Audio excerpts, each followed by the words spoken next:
welcome back. Happy Wednesday to all of you. I hope you're enjoying your week so far. Here in Michigan, we have been enjoying the most beautiful weather. The temperature has gotten drastically cooler and the humidity broke. So here we are just living our best lives, and I hope that you are as well, wherever you are. For today's project, of course, we are going to be making this Slimline greeting card. This is a fancy fold easel style Slimline card. I am sort of obsessed with this style of card, and I think that's because I like to punish myself and make things that are hard to photograph, but it was so much fun to make. And we're using a paper pad from Joann's, the Park Lane paper pad, and I'm going to give you some tips on creating your own ephemera, so stick with me and we will make this together. So for today's inspiration, I am using the Sunshine and Rain paper pad from Park Lane. This is from Joann's. It's basically their version of the Hot Buy paper pad.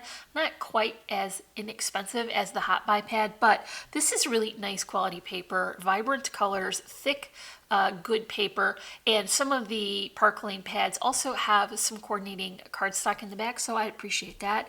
This is kind of a updated, modern floral, and so what I really loved is this particular pattern has sort of a leaf, but it's very stylized. I love the colors. I wish I had this in a wallpaper, but I would probably chicken out of putting it up because I don't really know how to put up wallpaper and I don't really want to have to take it down. So this anyway is just the starting point of what I drew from the paper pad to work with. I also wanted to use this sheet. Now this is a very stylized floral. It's a very busy pattern, but what I really like about it is that the background is white. So what I'm going to use this for is cut aparts and fussy cut all of these flowers out, leaving a border of the white showing around so it will look like an ephemera piece. I've got a corner here cut out so you can see how you would trace around that white pattern. I've had to zoom out my camera a little to fit this larger size card, and so hopefully you'll be able to see all these details. And what you'll want to notice is once you get this cut out, you will probably have to leave behind some of these fussy little flourishes because it would just be very difficult to get them cut out in the first place, but also dang near impossible to get them glued down successfully. So I did use my regular fussy cut scissors to go around the larger flourishes, but these I had to leave behind. And what happened when I cut them, you can see now, is that they've left just a little bit of a mark on the border where it would look like a piece of ephemera. So I'm going to come back in and use my Sakura Jelly Roll pen here and very carefully just cover that mark. I don't know how well you can see that because that's kind of a fine detail, but you see I did get that mark off where that stem was. So go ahead and do that once you've got all your cutting done, and that will help these fussy cut flowers to look exactly like ephemera, and you will be able to kind of select the sizes of the flowers that will work in the areas that you want to include them. I could come back in and cut that one out as well, and maybe part of that one if I planned to layer it. So that's just something to keep in mind. That is one sheet from that paper pad, and I'm going to get quite a lot of flowers out of it, so it's going to last for a long time. It's going to be a very good value. Here's my card base, and because it's going to be an easel card, I went ahead and used a 12 by 12 sheet of paper so that I could have the width that I needed, and then I cut it to be 9 inches tall. So 12 by 9, I scored it at 4 inches, and then at 6 inches, and then at 8 inches. So I have a 4-inch portion on either side and the bendy part in the middle. So I'm just using 65-pound weight cardstock for this because I don't want it to be hard to hold its shape once the easel is in position. So I'm going to go ahead and start with the center. So it is going to sit up basically like this, and I want to finish the inside of this with my first layer of that beautiful stylized leaf, and I'm using all my regular borders, and this cardstock did come from that collection, so I know that it is going to coordinate perfectly with the pattern paper. So here is the base, and this is going to show when the card is open. What you've got to do for the easel obviously is add something here to keep that paper from slipping up, and I want to add a little bit of depth to this as well. So what I want to do is attach a couple of layers of 110-pound cardstock. That way it'll bulk up this bottom row just a little bit. I've got it cut to the same size as the pattern paper that I'm going to add. And then here is layer number 2 of that thick white cardstock.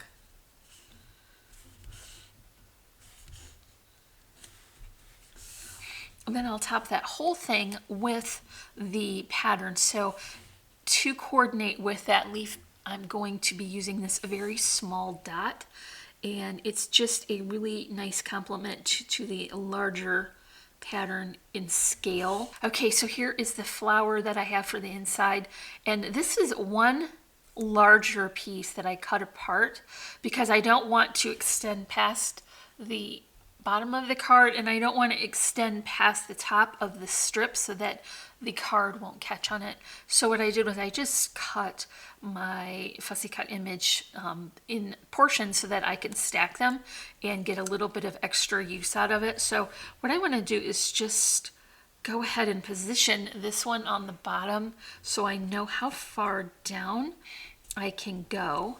I put my double-sided adhesive tape on that, and then I'll put this one, just tuck that underneath so I know how far up I can go. And that way everything is within the confines of that border and won't have any fragile pieces. So that's just a little decoration, and it will show when the easel portion is popped up. Okay, so let's work on the front cover now. Here's my first layer, and once again I'm using that beautiful dot with the solid color border, and I'm just going to go ahead and center that. This will be the front of the easel that pops up, and so I can add as much dimension on here as I like. I've got my second panel, and that's going to be that gorgeous leaf pattern. So that's going right in the middle again, but you see I have put on my spacers, so this will be a nice popped up layer of dimension.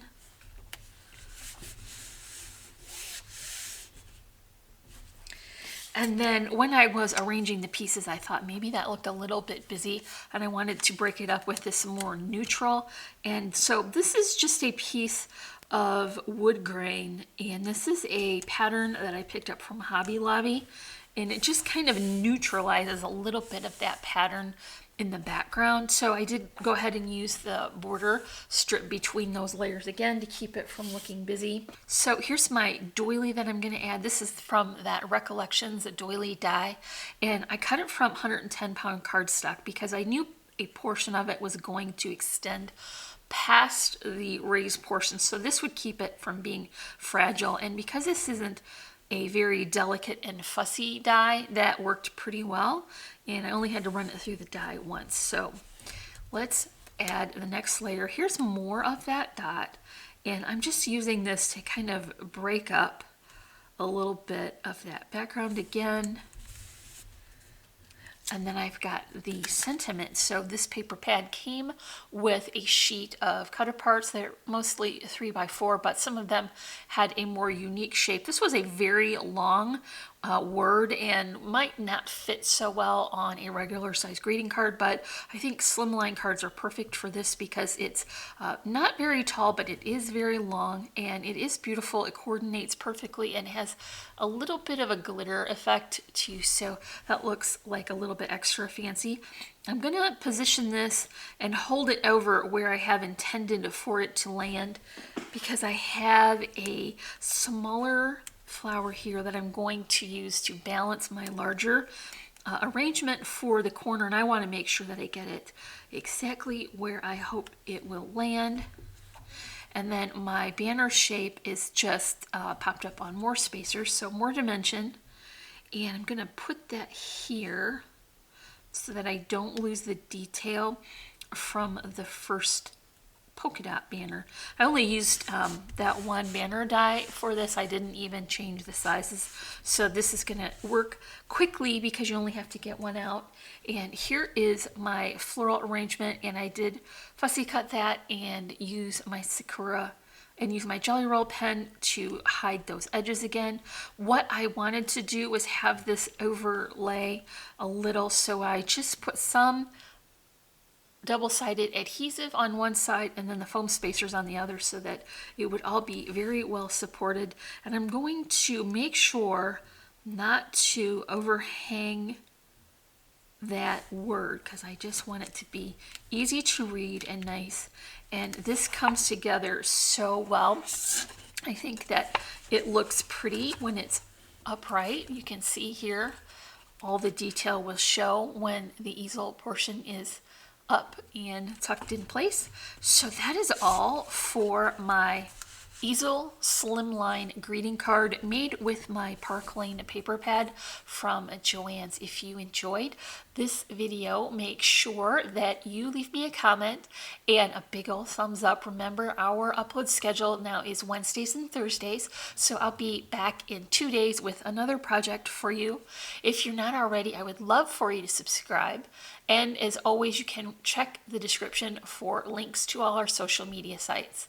I'm wishing you a happy and productive day, and I thank you so much for watching. Bye.